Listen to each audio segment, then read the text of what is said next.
사랑하는 성도 여러분, 우리의 신앙이 알곡처럼 단단하게 여물어 가는 것은, 그리고 건강해지는 것은 우리가 함께 어려움을 헤쳐 나갈 때입니다. 주님은 우리에게 말씀하십니다. 모이는 것에 힘쓰라고 말씀하십니다. 그래서 우리는 신앙생활 할 때도 나 혼자서 가는 게 아니에요. 교회에서 함께 신앙하고 함께 어울려서 그렇게 걸어가는 겁니다. 때로는 함께 부대끼면서 가다 보면 시험을 받을 때도 있고 상처받을 때도 있습니다. 그러나 그것을 말씀 가운데, 기도 가운데 인내하며 넘어설 때에 내가 더 단단하고 아름답게 여물어지는 성도의 모습, 알곡의 모습을 갖춰나가게 되는 줄로 믿습니다. 사랑하는 성도 여러분, 아랍 속담에 태양만 비추면 사막이 된다는 말이 있어요. 우리는 우리의 삶에 늘 태양만 비추기를 원합니다. 맑은 날만 계속 되기를 원합니다. 그런데 태양만 우리의 삶에 계속 비추게 되면 우리의 삶이 어떻게 된다고요? 사막처럼 된다는 거예요. 그러면 우리의 삶이 사막이 아니라 풍성한 숲이 가득하고 또 물줄기가 흐르고 아름다운 모습이 되려면 어떻게 해야 될까요? 비도 내려야 된다는 거예요. 비가 내리는 시간도 있어야 된다는 겁니다. 여러분, 우리가 하늘에 무지개가 뜨면 얼마나 이뻐합니까? 얼마나 좋아합니까? 어떤 분들은 카메라를 꺼내서 찍기 바쁩니다. 그런데 그 무지개는 언제 뜹니까? 소낙비가 내리고 난 다음에 뜨는 게 무지개입니다. 우리 인생에도 영롱한 아름다운 무지개가 뜨고 아름다운 삶이 되기 위해서는 우리 삶에 소낙비가 필요한 것입니다. 오늘 우리에게 주님은 가라지의 비유를 말씀하고 계세요. 때로는 우리 삶에 일어나는 이 가라지가 우리를 힘들게 하고 어렵게 할 수도 있지만 때로는 그 가라지를 통해서 우리의 생활이, 우리의 신앙생활이 소낙비를 맞는 은혜의 시간이 될 수도 있음을 기억하는 저와 여러분 되시기를 축복합니다. 오늘 본문 말씀을 보면 예수님께서 가라지 비유를 말씀하십니다. 뭐라고 말씀하십니까? 주인이 밭에 좋은 씨를 뿌렸다라는 거예요. 그런데 어느 정도 시간이 지나서 보니 이 싹이 나고 알곡이 자라가고 있어요. 그런데 뿌리지 않은 것도 자라가고 있어요. 그게 뭡니까? 가라지가 자라고 있는 거예요. 그래서 종들이 깜짝 놀라서 주인께 묻습니다. 주인님, 이게 어찌된 일입니까? 우리는 좋은 씨앗을, 알곡의 씨앗을 심었고 뿌렸는데 뿌리지도 않은 이 가라지가 어떻게 이곳에서 자라나게 되었습니까? 얘기해요. 그러자 주인이 곰곰이 생각하다가 말을 합니다. 원수가 와서 몰래 뿌렸구나, 그러는 거예요. 그러자 종들이 그러면 이 가라지를 뽑아버릴까요? 당장 뽑아버릴까요? 얘기를 해요. 그런데 주인은 뭐라고 합니까? 아니다, 두어라. 지금 그것을 어설프게 뽑는다고 하다가 자칫 알고까지 뽑을까 염려가 된다는 거예요. 그러면서 뭐라고 말씀하십니까? 추수 때까지 그냥 두어라. 추수 때가 되면 가라지는 그때 뽑아서 모두 묶고 불에 던져 태워버리고 알곡은 거두어서 창고에 들이면 된다라고 얘기를 합니다. 여러분, 이 가라지의 비유를 예수님 말씀하시니까 제자들이 듣고 이해가 안 되는 거예요. 이게 무슨 말이지? 그래서 예수님께 묻습니다. 예수님, 이 비유가 무엇을 나타내는 겁니까? 그러자 예수님께서 그 가라지의 비유를 대해서 설명해 줘요. 여러분, 성경에는 많은 비유의 이야기가 있습니다. 예수님은 또 비유로 쉽게 우리에게 많은 설명을 하셨어요. 그런데 우리는 이 비유의 설명에 대해서 뭔가 자꾸 풀고 싶어 합니다. 그게 어떤 조직입니까? 어떤 단체입니까? 신천지 아닙니까? 성경에 있는 이 비유를 자기들의 교리에 맞춰서 풀어나갑니다. 계속 해석합니다. 성경대로 해석하는 게 아니라 자기들이 원하는 대로 해석해요. 여러분, 성경에서 우리가 알아야 되는 비유는 예수님께서 이미 다 알려주셨습니다. 주님이 알려주신 그 풀이가 더 귀한 거예요. 오늘 말씀에도 보면 예수님께서 제자들이 물을 때에 그것이 어떤 비유인지 우리에게 말씀해 주고 계십니다. 뭐라고 말씀하십니까? 좋은 씨를 뿌리는 이는 인자요, 밭은 세상이요, 좋은 씨는 천국의 아들들이라는 거예요. 그리고 가라지는 악한 자의 아들들이요, 가라지를 뿌린 원수는 마귀요, 추수 때는 세상 끝이요, 추수꾼은 천사들이니, 그런즉 가라지를 거두어 불에 사르는 것 같이 세상 끝날에도 그렇게 한다, 그것을 알려주는 거예요.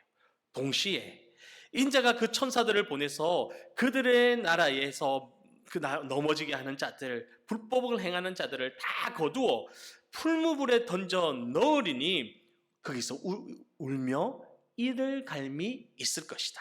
그러나 알고 긴 너희들은 어떻게 된다는 겁니까? 모두 거두어서 그때의 의인들은 자기 아버지 나라에서 해와 같이 빛날 것이다 말씀하십니다. 여러분, 우리는 오늘 말씀을 통해서 해와 같이 빛나는 알곡이 되시길 축복합니다. 알곡의 성도로 성장하는 우리가 꼭 기억해야 될 것이 있습니다. 그게 뭐냐? 첫 번째, 이 세상에는 가라지도 함께 존재한다라는 거예요. 예수님께서는 오늘 우리 교회에, 그리고 우리 가정에, 내 마음밭에 귀하고 좋은 알곡의 씨앗을 뿌리셨습니다. 그리고 심으셨어요. 그런데 동시에 그 좋은 밭에 사탄 마귀는 뭘 뿌립니까? 가라지를 뿌리는 거예요. 그 알곡이 제대로 자라지 못하도록, 열매 맺지 못하도록 가라지도를 뿌린다라는 거예요. 여러분, 그렇기 때문에 우리는 어떻게 해야 될까요? 내 마음밭에, 우리 교회에, 내 가정에 사탄 마귀가 뿌려놓은 그 가라지가 뿌리 내리지 못하도록 잘 살펴야 하는 겁니다. 여러분, 이삭의 자녀 중에 누가 있습니까? 에서와 야곱이 있습니다. 이 이삭의 자녀인 에서와 야곱은 쌍둥이였어요. 한 엄마 뱃속에서 함께 잉태되어 함께 자랐고 한날에 출산하였습니다. 그리고 똑같은 가정에서 자라고 똑같은 부모 밑에서 말씀을 듣고 똑같은 시간을 보냈어요. 근데 이 두 자녀의 모습은 어떻습니까? 너무나 다릅니다. 한 자녀는 하나님의 말씀을 사모하고 그 축복을 사모하여서 나중에 이스라엘이라는 하나님의 나라의 조상이 됩니다. 그런데 에서는 어떻습니까? 세상의 것을 좋아하고 세상의 법을 따라가고 자기 방식대로 살아가다가 나중에 에돔이라는 이방 나라의 조상이 되는 겁니다. 근데 그의 에서도 마찬가지지만 에돔이라는 이 나라가 어떤 길을 걸어갑니까? 이스라엘을 방해하는, 알곡을 방해하는 가라지의 길을 걸어가게 되는 것입니다. 여러분, 예수님의 12제자 중에도 은 30에 예수님을 판 사람이 있었습니다. 누굽니까? 가룟 유다였어요. 그는 다른 제자들과 함께 동일하게 예수님과 동고동락하면서 예수님으로부터 많은 것을 배우고 많은 것을 체험하고 많은 것을 똑같이 들었던 사람입니다. 그럼에도 불구하고 이 가룟 유다는 자기의 것을 내려놓지 못해요. 자기의 욕심을 버리지 못합니다. 자기의 생각을 내려놓지 못하고 끝까지 움켜쥐고 가니 결국 그 길은 알곡의 길이 아니라 가라지의 길이 되는 거예요. 가라지가 뿌리 내리는 것입니다. 여러분, 참 무서운 말이에요. 지금 우리가 함께 예배 드리고 있지만 우리 가운데도 자기 생각과 고집을 놓지 못하는 사람이 있어요. 자기 방식을 내려놓지 못하는 사람이 있어요. 그러면 그 인생에, 그 마음밭에 뭐가 뿌리 내리겠습니까? 가라지가 뿌리 내리는 거예요. 그리고 결국 그 인생은 가라지의 길을 걸어가게 되는 것입니다. 다시 말해서 겉으로는 신앙인처럼 보입니다. 경건한 것처럼 보입니다. 그러나 실제로는 그 삶에 영적인 열매가 맺히지 못하고 영적인 성숙이 이루어지지 못하고 남에게 해만 끼치는 알곡을 방해하는 가라지의 인생이 된다라는 것입니다. 여러분, 예수님께서는 추수 때까지 이 알곡과 가라지를 구분하지 않고 그대로 두라고 말씀하십니다. 다시 말하면 이는 영적으로 건강한 삶과 그리고 부정적인 삶이 함께 공존하면서 우리는 살아가고 있다라는 겁니다. 그러나 여러분, 성적표가 나오는 날 어떻습니까? 그 아이가 열심히 공부했는지 안 했는지, 누가 열심히 공부했는지 안 했는지 성적표가 나오는 날 알게 되는 거예요. 마찬가지로 우리가 마지막 날 천사들이 구분할 때에 내가 하나님의 말씀대로 잘 살아간 알곡인지, 아니면 그 마지막 날까지 나의 생각과 고집을 내려놓지 못하고 세상 방식만을 추구하고 살아간 가라지의 삶을 살았는지, 그때 비로소 알게 된다라는 것입니다. 사랑하는 성도 여러분, 가라지의 비유는 우리에게 매일매일 보여지는 그 신앙의 모습이 겉모습만 가꾸는 신앙, 보여주기 위한 신앙이 아니라 날마다 하나님의 말씀을 따라가며 나를 십자가에 못 박으며 알곡과 같은 사람으로서 뿌리 내리고 살아가기를 원하신다라는 말씀인 줄로 믿습니다. 이제 나의 삶에서 실제적인 변화가 일어나기를 축복합니다.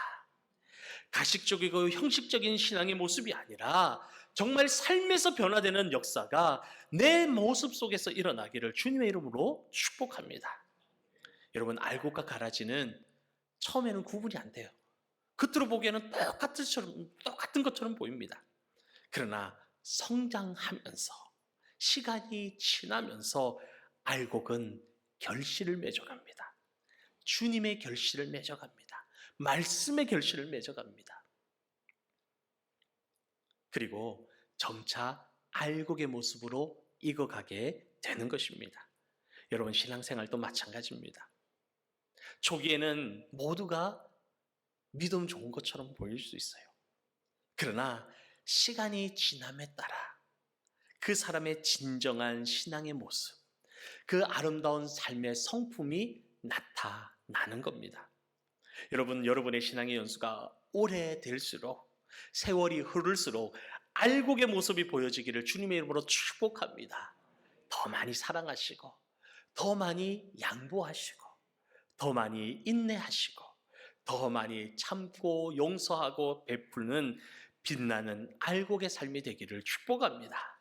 그래서 오늘 말씀처럼 마지막 날 하나님 아버지의 나라에서 해같이 빛나는 귀한 여러분 되시기를 주님의 이름으로 축원합니다. 그리고 오늘 말씀을 통해서 우리가 알아야 될 두 번째는 가라지가 함께 할지라도 낙심하지 말라는 것입니다. 여러분, 교회에서 신앙생활하면 어떻습니까? 다 좋은 일만 있습니까? 다 행복하기만 합니까? 다 천사들만 있던가요? 아니에요. 일을 하다 보면 때로는 상처도 받아요. 힘도 들어요. 어려움에 처할 때도 있어요. 때로는 성도들의 입술이 때로는 더 거친 것처럼 나올 때도 있어요. 그런데 나를 아프게 하고 교회의 질서를 깨뜨리고 교회를 힘들게 한다고 할지라도, 그리고 가정에서 나의 마음을 아프게 하고 남편을 힘들게 하고 가족을 힘들게 한다고 할지라도 그것 때문에 낙심하지 말라는 것입니다. 하나님께서 그 가라지 같은 인생을 당장 뽑아버리지 않는 이유는 다 이유가 있습니다. 왜냐하면 주님 안에서, 성령 안에서는 그 가라지처럼 보이는 그 인생이 알곡으로 변화될 수 있기 때문인 것입니다. 오늘 알곡처럼 보여요. 야, 저 사람 신실하다. 그런데 내일은 어떻습니까? 알곡이 아닐 수도 있습니다. 우리가 보기에 지금은 악마처럼 보여요. 가라지처럼 보여요. 어찌 저렇게 사람이 악할까 싶을 때도 있어요. 그런데 주님 안에서는 그 사람이 변화되어 알곡이 될 수 있다라는 것입니다. 여러분, 사도 바울이 어떤 사람이었습니까? 정말 원수 같은 사람 아니었습니까? 정말 가라지 같은 인생을 걷지 않았습니까? 예수 믿는 사람들을 잡아다가 핍박하고 죽이는데 앞장서고, 예수님을 만나러 가던 예수님을 만났던 그 다메섹 도산도 어떤 길이었습니까? 예수 믿는 사람들 그냥 두면 안 된다, 내가 잡아오겠다, 핍박하기 위해서 걸어가던 그 길 아니었습니까? 얼마나 무시무시한 사람입니까? 얼마나 무서운 사람입니까? 그런데 그가 예수님을 만나니 변화되는 겁니다. 변화되고 보니 사도 중에 사도요, 목회자 중에 목회자로 바뀌는 역사가 일어나는 것입니다. 여러분, 이기풍 목사님 여러분 한 번쯤은 다 들어보셨을 거예요. 우리나라 초창기에 그 목사님이 얼마나 무서운 깡패였습니까? 이 목사님은 사무엘 마페 선교사님이 우리나라에서 복음을 전하는데 그 마페 선교사님을 향하여 돌을 던지면서 이 양코베기야 죽어라 그러고는 얼굴에다 돌을 던졌어요. 그래서 그 선교사님이 얼굴에 돌을 맞고 상처를 입고 다쳤어요. 그런데 이런 깡패 같은 이 깡패 같은 사람도, 이 가라지 같은 인생도 주님을 만나고 나니 알곡으로 변화되는 것입니다. 그리고 그가 평양신학교 제1회 졸업생이 되고 제주도로 가서 놀라운 복음의 역사를 일으키게 됩니다.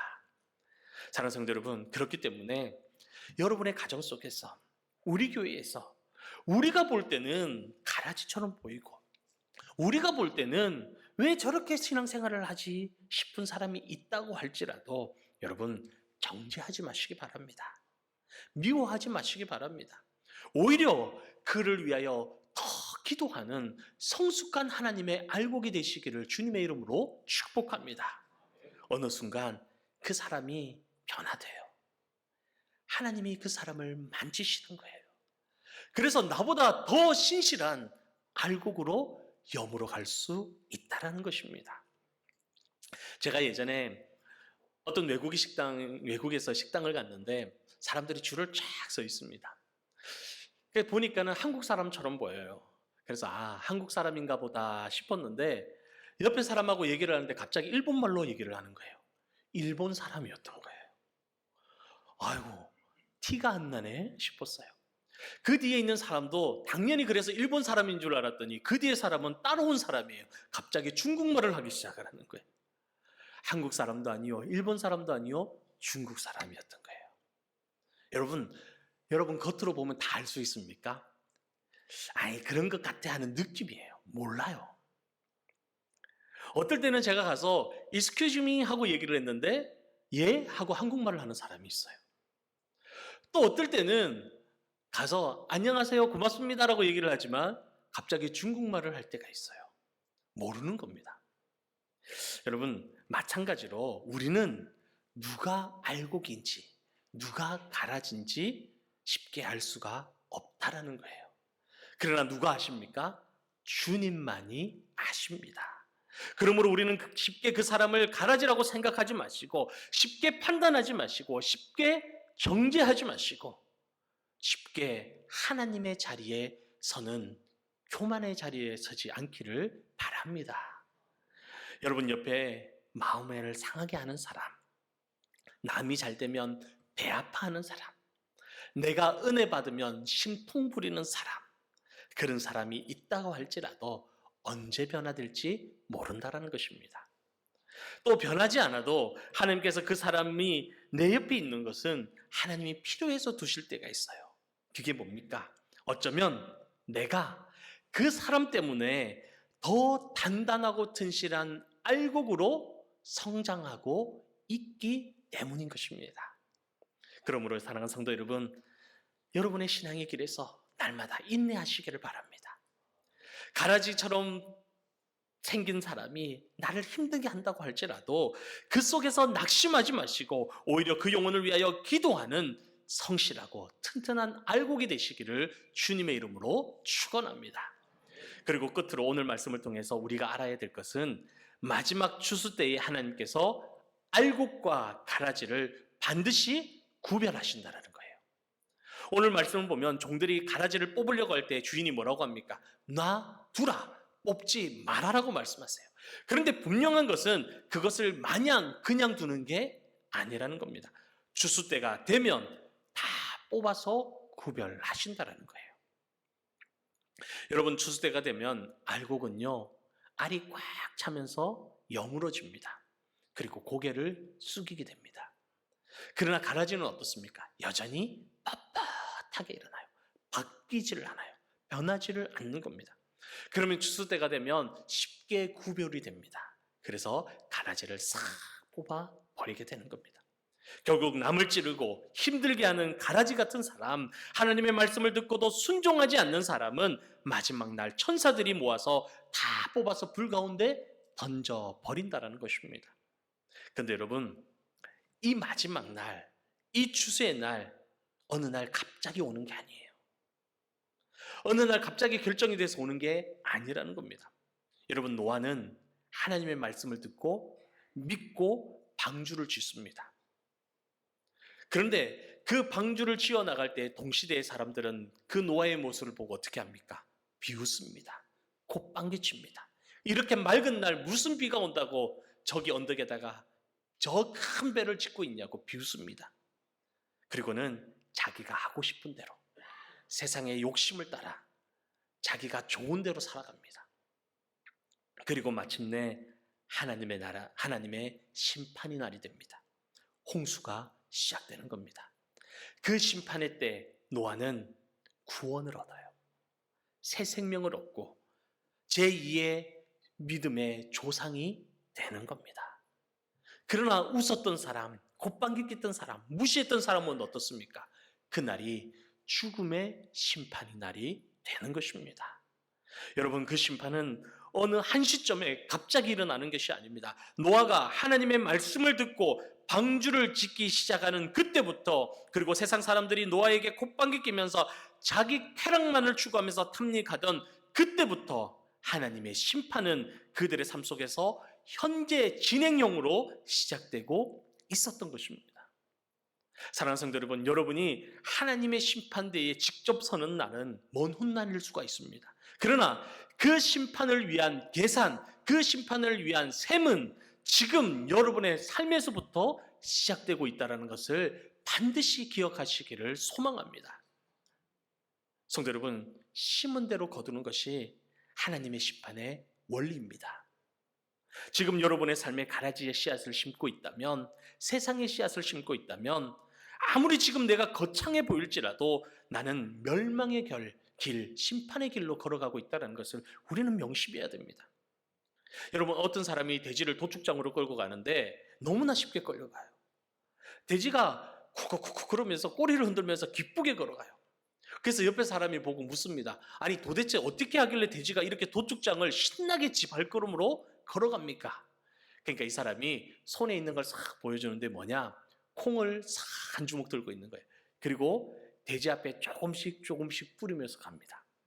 그러니 돼지가 그 콩을 주워 먹는 재미에 웃으면서 꼬리까지 흔들면서 도축기를 향해서 걸어가더라는 거예요. 여러분, 사람들은요, 어렴풋이 다 알고 있습니다. 내 마지막 날, 내가 어떻게 될지 한 번쯤은 다 고민합니다. 그리고 하나님의 심판과 지옥이 있다는 사실도 다 알고 있습니다. 그러나 이것을 한 번도 들어보지 못한 사람은 없어요. 그럼에도 재물, 세상, 쾌락, 권세, 욕심, 이 달콤한 콩의 유혹을 이기지 못하고 날마다 내 편한 대로, 내 방식대로 세상을 살아가고 있는 겁니다. 지옥을 향해서 걸어가는 거예요. 여러분, 오늘 한 걸음 한 걸음이 나를 하나님의 심판대 앞에 세우는 걸음이 될 줄로 믿습니다. 알곡의 모습 또는 가라지의 모습으로 나를 세워가는 것입니다. 세상 사람들은 우리를 바라보며 비웃을지 모릅니다.